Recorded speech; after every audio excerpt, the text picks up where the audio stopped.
What I'm about to tell you will shock you to your core and prove once again that Donald Trump believes he is above the law, above the Constitution, and above every American citizen who believes in democracy.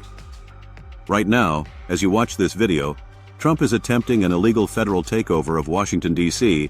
that violates the Constitution, violates federal law, and violates 50 years of established legal precedent.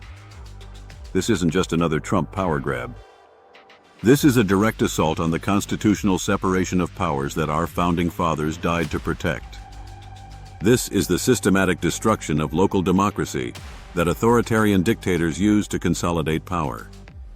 And the mainstream media is barely covering it because they're too busy chasing his latest Twitter distractions, while Trump dismantles American democracy one illegal power grab at a time. But here's what really happened, why every constitutional scholar in America is sounding the alarm, and why this represents the most dangerous threat to American democracy since the Civil War. It all started when a 19-year-old Trump supporter named Big Balls, who works for DOJ and the Social Security Administration, got jumped by a group of 14-year-old teenagers in Washington, D.C. Now let me be absolutely clear about something. Violence is never acceptable, and what happened to this young man was wrong. Street crime is a serious problem that affects communities across America, and every victim deserves justice. But what Trump did next reveals the true authoritarian he has always been, and exposes his complete contempt for the Constitution, the rule of law, and the democratic principles that have governed America for over 240 years. Instead of letting local law enforcement handle this street crime like they handle thousands of similar incidents every year across the country, Trump decided to use this single incident as justification to federally take over the entire District of Columbia. Think about that for a moment. One white Trump supporter gets attacked by teenagers, and suddenly Trump declares a federal emergency and seizes control of an entire city with 700,000 American citizens. But here's the part that will make your blood boil and prove this was never about public safety. Trump announced this federal takeover at the exact moment a 3-day federal trial was starting in San Francisco about his illegal attempts to federalize the California National Guard. This wasn't about protecting anyone. This wasn't about improving public safety. This was about creating a massive distraction from his other illegal power grabs while simultaneously punishing blue cities and blue states that refused to bow down to his authoritarian agenda. And the method he used to seize control of D.C. proves beyond any doubt that he has no respect for the Constitution, federal law, or the democratic institutions that have protected American freedom for centuries. Trump's Attorney General Pam Bondi issued an executive order that effectively dissolved the Metropolitan Police Department leadership and installed a Trump loyalist as the new police commissioner answering directly to the White House. She told the democratically elected mayor of Washington, D.C. that she could be ignored. She told the police chief, who was appointed through proper legal channels, that she was no longer in charge. She appointed Taryn Cole, the acting DEA commissioner, as the new police boss answering directly to Trump instead of the people of Washington, D.C. But here's what Pam Bondi and Donald Trump don't want you to know, and what every American needs to understand about the constitutional crisis they've just created. What they did is completely illegal under federal law. It violates the Home Rule Act of 1973. It violates Article 1, Section 8, Clause 17 of the Constitution. And it violates the fundamental principle of separation of powers that prevents any president from becoming a dictator.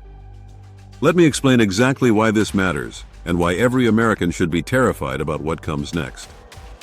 The Home Rule Act of 1973 gives Congress, not the president, oversight authority over Washington, D.C. This isn't some obscure legal technicality. This is a fundamental constitutional principle established by the founders and reaffirmed by Congress 50 years ago. Article 1, Section 8, Clause 17 of the Constitution makes this crystal clear. Congress has exclusive jurisdiction over the District of Columbia.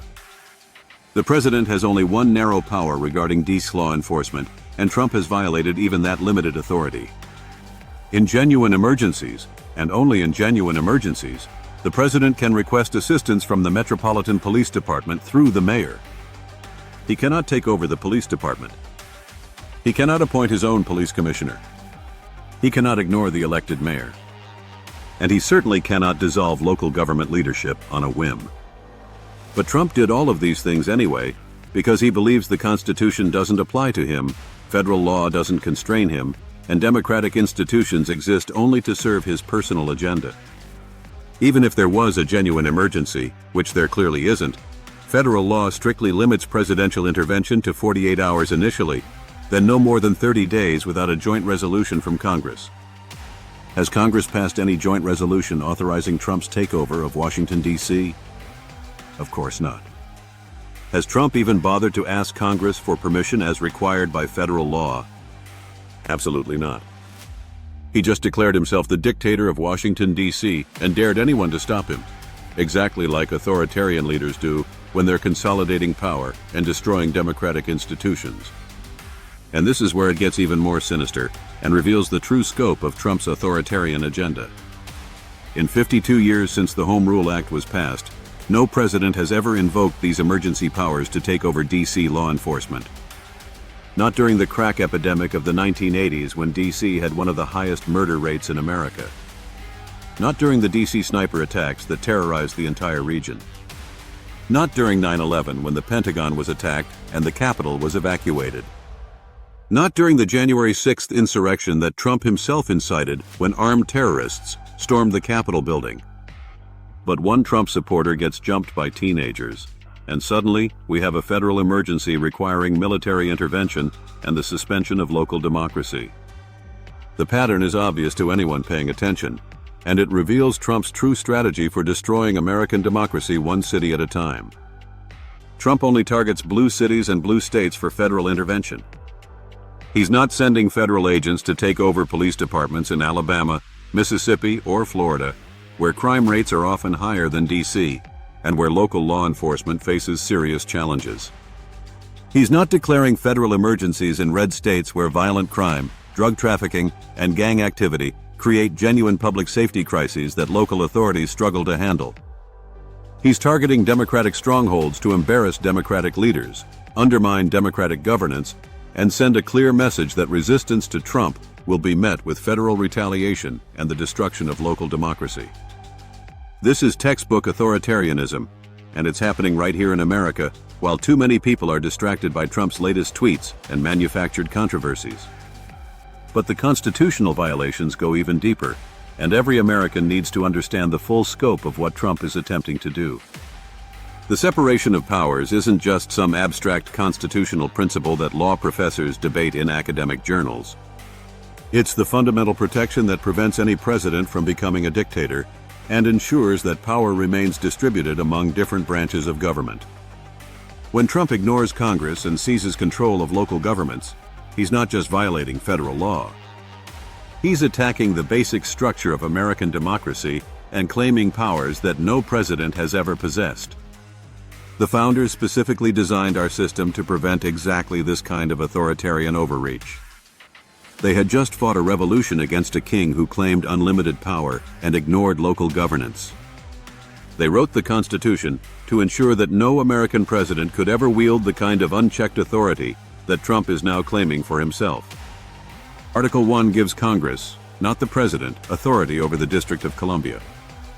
The separation of powers prevents any one branch of government from becoming too powerful. The Home Rule Act gives local communities the right to govern themselves without federal interference.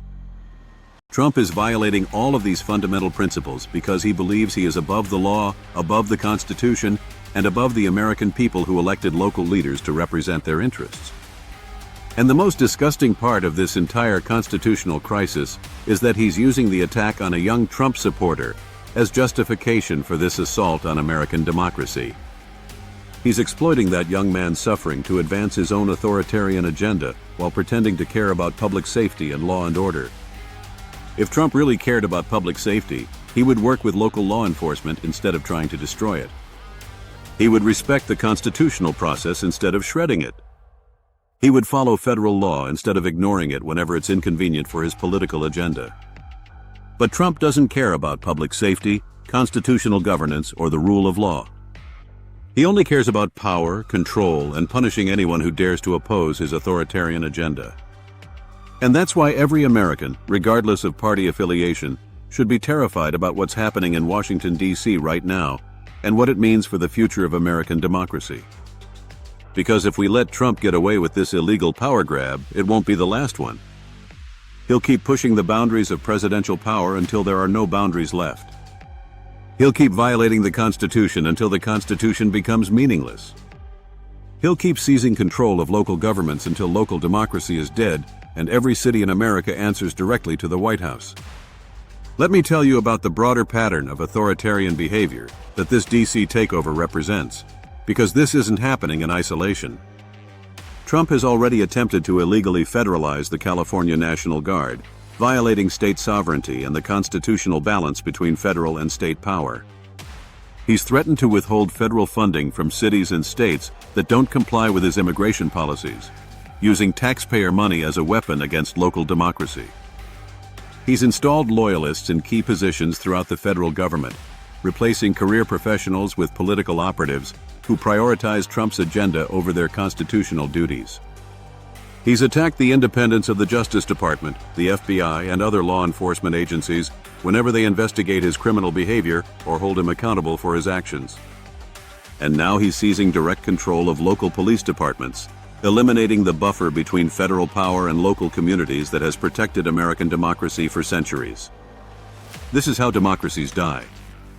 Not through dramatic coups or military takeovers, but through the gradual erosion of democratic institutions, the systematic violation of constitutional norms, and the concentration of power in the hands of authoritarian leaders who claim to be protecting the people while destroying their freedom. The historical parallels are terrifying and undeniable. In the 1930s, authoritarian leaders across Europe used similar tactics to consolidate power and destroy democratic institutions. They exploited real or manufactured crises to justify emergency powers. They targeted opposition strongholds for federal intervention. They replaced local leaders with loyalists who answered directly to the central government. They gradually expanded their authority until democratic institutions became hollow shells that existed only to legitimize authoritarian rule. And they always claimed to be protecting the people, restoring law and order, and defending the nation against internal and external threats. Sound familiar? It should, because Trump is following the same playbook that authoritarian leaders have used throughout history to destroy democracy and establish dictatorial control. But here's the good news, and why every American who believes in democracy must act now to stop this constitutional crisis. The people of Washington, D.C. are fighting back through the courts, just like Americans have always done when faced with tyranny and authoritarian overreach. Brian Schwab, the Attorney General for the District of Columbia, just filed a comprehensive federal lawsuit against the Trump administration challenging this illegal takeover on multiple constitutional and legal grounds. The lawsuit alleges 4 separate violations of federal law that could result in immediate injunctive relief and the restoration of constitutional governance to Washington, D.C. First, Administrative Procedures Act violations for exceeding statutory authority. Trump and Bondi have claimed powers that federal law simply doesn't give them, and courts have consistently ruled against such overreach. Second, ultra vires violations for acting outside the bounds of legal authority. When government officials act beyond their legal powers, courts have the authority and responsibility to stop them. Third, separation of powers violations for usurping congressional authority over the District of Columbia. This is perhaps the most serious constitutional violation, as it strikes at the heart of our democratic system. And fourth, violations of the District Clause and the Take Care Clause of the Constitution, which require the President to faithfully execute the laws rather than ignore them when they're inconvenient. They're seeking an immediate injunction to stop Trump's illegal takeover and restore constitutional governance to Washington, D.C. And based on legal precedent and the clear violations of federal law, this lawsuit has an excellent chance of success. And we already have evidence that Trump's authoritarian power grabs can be stopped through the courts and constitutional resistance. Federal Judge Charles Breyer already ruled against Trump's similar attempt to illegally federalize the California National Guard, and the legal precedent is clear and well established. Trump cannot simply declare emergencies whenever he wants to punish his political enemies. He cannot ignore federal law when it's inconvenient for his authoritarian agenda. And he cannot shred the Constitution just because he thinks he's above the law and democratic accountability. But here's what should terrify every American about this situation, and why we cannot simply rely on the courts to protect democracy. If Trump can illegally seize control of Washington, D.C. based on a single street crime, what's to stop him from taking over your city next? If he can ignore the Home Rule Act, what other federal laws will he decide don't apply to him when they interfere with his political agenda? If he can dissolve local government leadership in the nation's capital, what's to stop him from doing the same thing in Chicago, Los Angeles, New York, Philadelphia, Detroit, or any other city that refuses to submit to his authoritarian rule? This isn't just about Washington, D.C. This is about whether we're going to remain a constitutional republic with democratic institutions and the rule of law, or become a dictatorship where Trump can seize control of any local government whenever he feels like it. The founders of this country fought a bloody revolution against exactly this kind of tyrannical overreach. They wrote the Constitution specifically to prevent any president from having the power that Trump is now claiming for himself. They understood that democracy requires constant vigilance and active resistance to authoritarian tendencies, because the price of freedom is eternal vigilance against those who would destroy it. Article 1 gives Congress, not the President, authority over the District of Columbia. Separation of powers prevents any one branch of government from becoming too powerful. The Home Rule Act gives local communities the right to govern themselves without federal interference.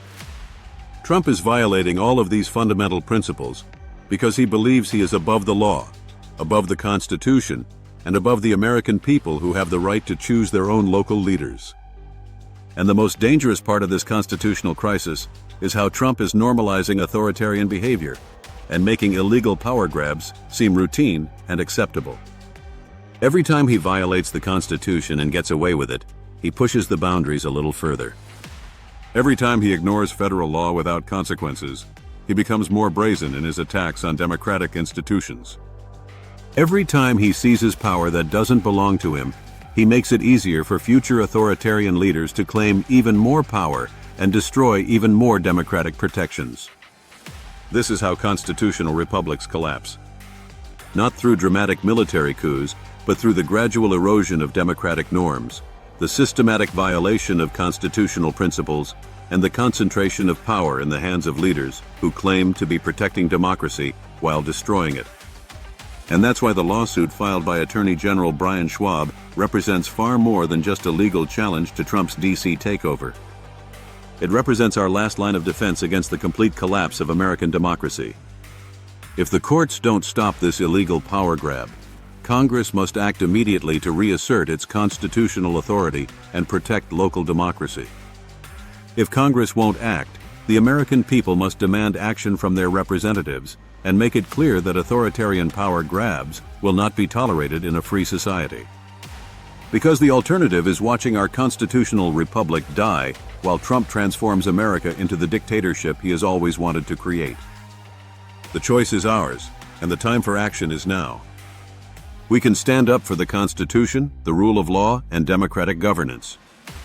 Or we can watch silently as Trump destroys everything our founders fought to create and everything that has made America a beacon of freedom for the world. But we cannot say we weren't warned. The signs have been there from the beginning.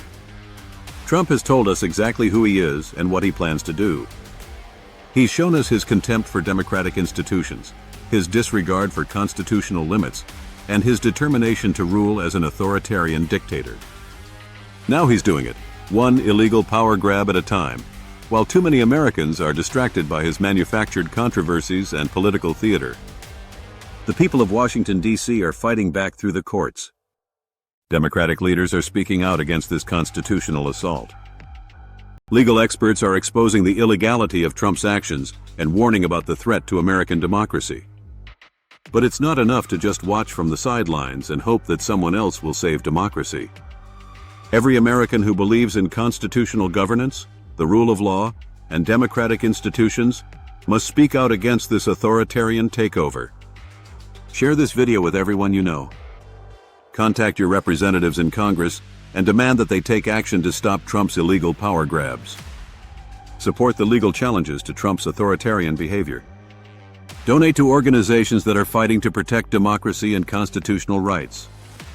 Because if we don't fight back now, if we don't draw a line in the sand and say no more, Trump will keep pushing until he has destroyed every democratic institution in America. The illegal takeover of Washington, D.C. is just the beginning.